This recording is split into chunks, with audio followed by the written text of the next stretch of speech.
Train के platform पर एक औरत ट्रेन में चढ़ने ही वाली होती है। तभी पीछे से एक लड़का जोर से उससे टकराता है।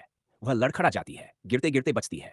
वह लड़के को रोकने के लिए उसका हाथ पकड़ती है, लेकिन उसी पल उसकी दादी दौड़कर आती है और बिना कुछ सुने उस औरत को जोर से धक्का देती है। आसपास खड़े लोग बोल, झगड़ा मत करो। औरत दोबारा आगे बढ़ती है, लेकिन दादी उसे फिर से साइड में ढकेल देती है और पहले खुद और लड़के को ट्रेन में चढ़ा देती है। ट्रेन के अंदर लड़के की बदतमीजी और बढ़ जाती है। औरत फोन पर बात कर रही होती है, तभी लड़का जानबूझकर उसकी सीट पर लात मारता है। फोन हाथ से गिरकर जमीन पर टूट जाता है। औरत मुआवजा मांगती है, लेकिन दादी उल्टा उसी पर झूठा इल्जाम लगा देती है। तभी कोई धीरे से फुसफुसाता है, इस दादी का बेटा कंपनी का मैनेजर है और यहाँ बैठे ज्यादातर लोग उसी के कर्मचारी हैं। ये सुनकर औरत हल्की सी मुस्कुराती है और पूछती है, तो आपको डर नहीं लगता कि आपके बेटे की नौकरी जा सकती है? दादी घमंड से हंस देती है और उसे फिर से धक्का दे देती है। उसी समय औरत का असिस्टेंट वहां पहुंचता है। वह सब देखकर हैरान रह जाता है, लेकिन औरत इशारे से उसे रोक देती है।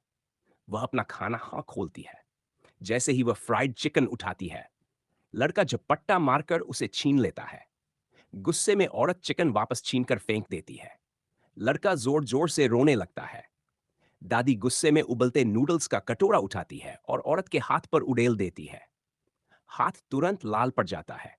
औरत माफी और मुआवजा मांगती है, लेकिन दादी सबके सामने उसी को दोषी ठहराती है।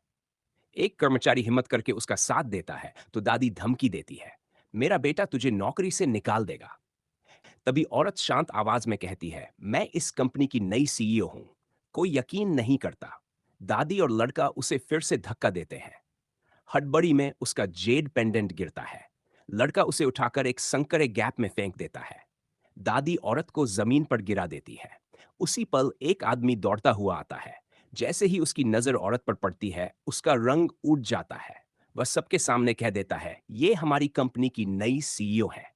असिस्टेंट आगे बढ़कर बोलता है, और जो पेंडेंट फेंका गया है उसकी कीमत करोड़ों में है।